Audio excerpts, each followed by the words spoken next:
जय हिंद दोस्तों। आज मैं आपको हिस्ट्री की सबसे पहली क्लास देने जा रहा हूँ। आज हम पढ़ने वाले हैं हिस्ट्री। जैसा कि मैंने यहाँ पर आपके लिए पहले से लिखकर तैयार कर लिया जिससे कि आपका वक्त बचाया जा सके, और इसलिए मैं आज आपको हिस्ट्री पढ़ाने जा रहा हूँ और बहुत ही अच्छे तरीके से हिस्ट्री पढ़ाने जा रहा हूँ। अगर आप ध्यान से इसे सुनेंगे और समझेंगे तो आपको लिखने की भी ज़रूरत नहीं है, आपको याद हो जाएगा। ठीक है, तो बिना वक्त गवाए हम शुरू करते हैं हिस्ट्री की क्लास। तो सबसे पहले हिस्ट्री किसे कहा जाता है, तो मैं आपको बता दूं, अतीत के अध्ययन को ही हिस्ट्री कहा जाता है। हिस्ट्री यानी इतिहास, और इतिहास के फादर यानी इतिहास के पिता यानी इतिहास के जनक किसको कहा जाता है, तो हेरोडोटस। मैंने लिखा भी होगा, देखिए। जैसे कि हिस्ट्री के फादर किसे कहा जाता है, हेरोडोटस को कहा जाता है। और हिस्ट्री किसे कहते हैं, हिस्ट्री यानी अतीत के अध्ययन को, हिस्ट्री अतीत के अध्ययन को, अतीत के अध्ययन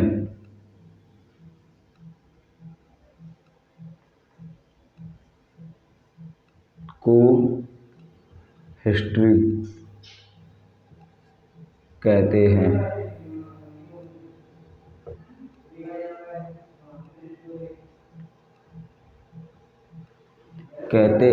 कहते हैं। ओके, हिस्ट्री अतीत के अध्ययन को हिस्ट्री कहते हैं। अब मैं आपको बता दूं, सबसे पहले हिस्ट्री के पिता हेरोडोटस को कहा जाता है हिस्ट्री। अब हिस्ट्री के यहाँ पर आपको 4 भाग देखने को मिलेंगे। सबसे पहले आपको 3 भाग से देखने के मिलेंगे, प्राक ऐतिहासिक, आद्य ऐतिहासिक और ऐतिहासिक कालखंड यानी हिस्टोरिकल ऐतिहासिक। तो सबसे पहले आप देखिए, मैंने यहाँ पर लिखा भी है हिस्ट्री के कितने भाग। आप पहले यहाँ पर आप 3 भाग देखिए, वो चौथा अलग है, वो ऐतिहासिक कालखंड का चौथा भाग है, वो अलग चीज़ है। आप पहले इसे समझिए। हिस्ट्री इसके 3 भाग, प्री हिस्ट्री, प्रोटो हिस्ट्री और हिस्टोरिकल हिस्ट्री, यानी प्राक ऐतिहासिक कालखंड, आद्य ऐतिहासिक कालखंड और ऐतिहासिक कालखंड। इसमें ये जो प्री हिस्ट्री है यानी प्राक ऐतिहासिक कालखंड है, इसमें मैं आपको बता दूं कोई भी लिखित स्रोत नहीं मिला है। लेकिन इसमें जो प्राक ऐतिहासिक कालखंड है, प्री हिस्ट्री है, इसमें इंसान जो था वो चित्रकारी करना सीख गया था। मध्य प्रदेश के जिले में एक जिला है शायद, उसमें ये मिले हैं, शायद रायसेन जिले में मिले हैं। उसकी जो चित्रकारी पाई गई है, उस प्री हिस्ट्री की प्राक ऐतिहासिक कालखंड की चित्रकारी जो पाई गई है, वो मध्य प्रदेश के रायसेन जिले में पाई गई है। ठीक है, तो यहाँ पर इसमें कोई लिखित स्रोत नहीं मिला था, केवल उनके चित्रकारी जो की गई थी, प्राक ऐतिहासिक कालखंड के जो लोग थे उनके द्वारा जो चित्रकारी की गई थी उससे वो मिली है। कोई लिखित स्रोत नहीं मिला, कोई लिखित स्रोत नहीं मिला। ओके, अब इसके बाद आते हैं हम प्रोटो हिस्ट्री। उसी से अंदाजा लगाया गया था कि ये प्राक ऐतिहासिक कालखंड की जो चित्रकारी है प्रोटो हिस्ट्री, इसमें लिखित स्रोत मिले हैं, इसमें लिखित स्रोत मिले हैं। यानी जो इसका जो भाग था, आद्य ऐतिहासिक कालखंड का जो भाग था, उस समय के जो व्यक्ति थे वो लिखना तो सीख गए थे, पर उन्होंने पता नहीं कौन सी भाषा में लिखा, जिस भाषा को आज तक या तो कोई जान नहीं पाया और ना ही ये कह लो कि उस भाषा को कोई पढ़ नहीं पाया। यानी इन्होंने क्या लिखा ये अभी तक किसी की समझ में नहीं आया। इनके लेख मिले हैं कई जगह, लेकिन उसे कोई आज तक पढ़ नहीं पाया। वो किस ऐतिहासिक कालखंड की बात थी, आद्य ऐतिहासिक कालखंड की बात थी। लिखित स्रोत नहीं मिला, लिखित स्रोत मिला, पर उसे कोई पढ़ नहीं पाया। अब आती है हिस्टोरिकल हिस्ट्री यानी ऐतिहासिक कालखंड। इसके लिखित स्रोत भी मिले और पढ़े भी गए, जैसा कि मैंने यहाँ पर लिखा भी है, लिखित स्रोत भी मिला और पढ़ा भी गया। ये किस कालखंड की बात हो रही है, हिस्टोरिकल हिस्ट्री यानी ऐतिहासिक कालखंड की, ये जो बात मैं आपको बता रहा हूँ। उसके बाद हम शुरू करते हैं प्राक ऐतिहासिक। प्राक इतिहास को आप समझिए, अच्छे से समझिए। इस काल को पाषाण काल भी कहा जाता है। जो प्राक इतिहास है, इस काल को क्या भी कहा जाता है, पाषाण काल भी कहा जाता है। यानी इस काल में आप समझने का प्रयास कीजिए कि सबसे ज्यादा लोग किसका उपयोग करते थे, पत्थरों का सर्वाधिक उपयोग होता था, जो कि मैंने इस यहाँ पर लिखा भी होगा, प्री हिस्ट्री प्राक इतिहास। इस काल को पाषाण काल भी कहा जाता है। यानी और इसमें मानव चित्रकारी सीख गया था, जैसे कि जो मैंने अभी आपको पहले ही बता दिया था। और लेकिन इसका कोई लिखित स्रोत नहीं मिला है। अब इसके खंड आगे हैं, ये दोनों अलग हैं, इसे आप पहले इसे समझिए। प्राक इतिहास, इस काल को पाषाण काल भी कहा जाता है और मानव चित्रकारी इसमें सीख गया था। प्री हिस्ट्री यही है, इसी को इंग्लिश में प्री हिस्ट्री बोलते हैं। इस काल में पत्थरों का प्रयोग सर्वाधिक होता था। इसके फादर किसे कहा जाता है? रॉबर्ट ब्रूस फ्रूट को। रॉबर्ट ब्रूस फ्रूट को इसका जनक कहा जाता है। किसका? प्राक इतिहास का जनक रॉबर्ट ब्रूस फ्रूट को कहा जाता है। इसे 4 भागों में बांटा गया है, यानी ये जो प्राक इतिहास है, प्री हिस्ट्री है, इसे कितने भागों में बांटा गया? तो मैं आपको बता दूं, इसे 4 भागों में बांटा गया दोस्तों। ठीक है, इसे बहुत ही अच्छे से समझने का प्रयास कीजिए और ये आपकी बहुत ही अच्छा समझ में आ रहा होगा, ऐसी मुझे उम्मीद है। I hope of you will be understand कि इसे 4 भागों में बांटा गया। पहला पुरापाषाण, मध्य पाषाण, नवपाषाण और उत्तर ताम्रपाषाण। ये ताम्र, इसी को ताम्रपाषाण या ताम्र युग भी कहते हैं, इसीलिए यहाँ पर ये लिखा है। अब इसे पुरापाषाण क्या था? इसमें ही आग की खोज हुई थी। इंसान ने जो सबसे पहली खोज किस चीज की थी? सबसे पहली खोज मानव द्वारा जो हुई थी, सबसे पहली खोज मानव द्वारा जो हुई थी, इसे याद रखना, वो आग की खोज हुई थी। वो कब हुई थी? पुरापाषाण काल में हुई थी। पुरापाषाण काल में, जो कि किसका भाग है? प्राक ऐतिहासिक कालखंड का भाग है। उसमें ये खोज हुई थी, आग की खोज। और मानव खानाबदोश था, यानी खानाबदोश जो उसे कहते हैं जो केवल जो व्यक्ति होते हैं जो केवल खाने के लिए ही काम करते हैं, उन्हें और किसी भी चीज से मतलब कोई मतलब नहीं है, केवल वो काम करेंगे तो खाने के लिए काम करेंगे, उन्हें खानाबदोश कहा गया। इसीलिए मैंने यहाँ पर लिखा गया सबसे पहली खोज किसकी हुई थी, कब हुई थी? पुरापाषाण काल में आग की खोज हुई थी। और मानव कैसा था? मानव खानाबदोश था, यानी खाने के लिए काम करने वाला था। उसके बाद आते हैं मध्य पाषाण। मध्य पाषाण में सबसे इसी को सबसे छोटा काल कहा गया। क्या कहा गया? सबसे छोटा काल।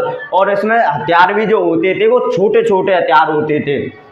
और अंत्योष्टि कार्यक्रम जैसा कि मैंने यहाँ पर लिखा हुआ है, अंत्योष्टि कार्यक्रम ये आप जानते ही होंगे, और नहीं जानते तो मैं आपको बता देता हूँ। अंत्योष्टि कार्यक्रम वो होता है जिसमें जो कि अंतिम संस्कार को ही अंत्योष्टि कार्यक्रम कहा जाता है। जैसा कि आप जानते हैं हिंदू धर्म में उसका अंतिम, किसी मानव जब कोई किसी की मृत्यु हो जाती है तो उनका अंतिम संस्कार किया जाता है, यानी उसका जलाकर जो अंतिम संस्कार किया जाता है उसी को अंत्योष्टि कार्यक्रम कहते हैं। हर धर्म के अलग अलग है, और मैं हिंदू हूँ इसलिए मुझे पता है हिंदू धर्म की, और बाकी धर्मों की भी पता है कुछ थोड़ा बहुत, बट आप पहले इसी से मतलब रखिए। अंत्योष्टि कार्यक्रम यानी ये कब शुरू हुआ था? मध्य पाषाण। कब शुरू हुआ तो आप याद रखना, ये मध्य पाषाण में शुरू हुआ था। और पुरापाषाण आग की खोज और मानव खानाबदोश, इतना याद रखना। बहुत शॉर्ट तरीके से और बहुत इजी एक्सप्लेनेशन के साथ मैं तुमको समझा रहा हूँ ताकि तुमको बहुत अच्छे से याद हो जाए। मध्य पाषाण सबसे छोटा काल, ठीक है। क्या था? सबसे छोटा काल, सबसे छोटे मतलब छोटे हथियार थे इसमें, ठीक है। और अंत्योष्टि कार्यक्रम की शुरुआत हो चुकी थी, यानी जो अंत्योष्टि कहते हैं अंतिम संस्कार को, अंतिम संस्कार की शुरुआत मध्य पाषाण में हुई थी। और क्या हुआ था? और इसमें जो लोग थे वो हड्डियों के आभूषण बनाना सीख चुके थे, आभूषण बनाना सीख चुके थे। वो हड्डियों के आभूषण, जो उनकी महिलाएं थी, जो पुरुष थे, जो भी पहनते थे वो हड्डियों के आभूषण पहनते थे। आज भी बनते हैं, जैसे कि हाथी के जो दांत होते हैं उसके आभूषण आज भी बनते हैं, और भी बहुत कुछ हड्डियों के आभूषण। और अब आता है आपका नवपाषाण। नवपाषाण की मैं आपको बता दूं, इसमें खेती करना इंसान सीख गया था। क्या सीख गया था? नवपाषाण में खेती करना सीख गया था, और आवास यानी रहने के लिए जो जगह थी उन्हें बनाना सीख गया था। कहाँ रहना है, कैसे रहना है, आवास सीख गया था।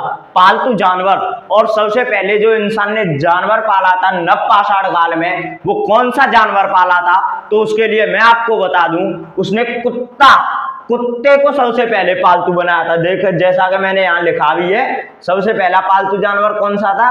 कुत्ता। और क्या हुआ था? और इसका नवपाषाण में पहिया, जिसे कहते हैं व्हील, पहिया जिसे इंग्लिश में व्हील कहते हैं, व्हील, इसकी भी खोज कब हुई थी? नवपाषाण में हुई थी। इतना आपकी समझ में आ गया होगा। और अनाज को रखने के लिए मनका बनाए गए। मनका यानी एक जो रूम होता है उसके टाइप में कच्चे कच्चे जो बना लेते हैं, चारों ओर से उसे घेर कर उसमें जो उनका अनाज होता था उसे वो भर दिया करते थे और रख दिया करते थे, जैसा कि मैंने यहाँ पर लिखा भी है मनका। ठीक है, अनाज रखने के लिए क्या बनाए गए थे, तो मैं आपको बता दूं मनका बनाए गए थे। और जौ गेहूं की खेती हुई थी। सबसे पहले किसकी जो खेती हुई थी, सबसे पहले क्या उगाया गया था, तो आपको बता दूं जौ जो था, जौ की जो फसल होती है वो उगाया गया था। उसके बाद गेहूं व्हीट, ठीक है, और खेती की गई थी। ये कब की गई थी, 7000 ईसा पूर्व यानी 7000 BC। और बीसी यानी बीसी आपको पता होगा बिफोर क्राइस्ट, चलो आपको पता ही होगा, बीसी यानी बिफोर क्राइस्ट को कहा जाता है। और ईसा पूर्व यानी ईसा पूर्व से ईसा मसीह के से मतलब है यहाँ पर। और ये कहाँ हुई थी, पाकिस्तान के मेहरगढ़ में हुई थी। कहाँ हुई थी, पाकिस्तान के मेहरगढ़ में हुई थी, जो कि कहाँ हुई थी, सुलेमान और तथा कीर्थर पहाड़ियों के बीच हुई थी। आपको इतना समझ में आ गया होगा, सुलेमान और कीर्थर पहाड़ियों के नहीं, चावल पाया गया था इलाहाबाद के कोलडीवा में, और सुलेमान तथा कीर्थर पहाड़ियों के बीच हुई थी। और उत्तर ताम्रपाषाण, इसको ताम्रपाषाण इसीलिए क्या कहा जाता है, इसमें तांबे की खोज हुई थी, ताम्र की खोज हुई थी।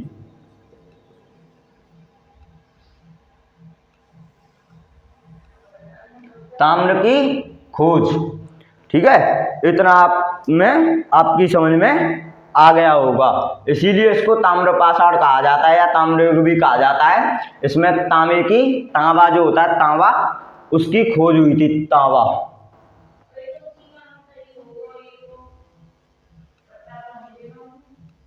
तांबे की खोज हुई थी। ठीक है, इतना आपकी समझ में आ गया होगा। ठीक है, तांबे की खोज हुई थी। ओके, इतना आप समझ चुके होंगे। अगर वीडियो अच्छी लगी है तो वीडियो को लाइक कीजिए, चैनल को सब्सक्राइब कीजिए। और अगर आप किसी भी टॉपिक को समझना चाहते हैं जो आपकी समझ में नहीं आ रहा है, तो आप उसे मुझे कमेंट में बता सकते हैं। मैं उसे बहुत ही अच्छे तरीक़ा से, बहुत ही शॉर्ट नोट्स के साथ आपको समझाने का प्रयास करूँगा। और इन सभी के आपको नोट्स भी चाहिए तो आप मुझे कमेंट में बताइए, मैं आपको नोट्स भी दे दूँगा। ओके, इतना आपकी समझ में। अगर आपको ये लग रहा है कि छोटा लिखा हुआ आपकी समझ में नहीं आ रहा, या कुछ भी बात है जो आपकी समझ में नहीं आ रही है, तो आप मुझे कमेंट में बता सकते हैं। मैं 100% श्योर उसका रिप्लाई दूंगा। ओके, तो थैंक यू गाइस।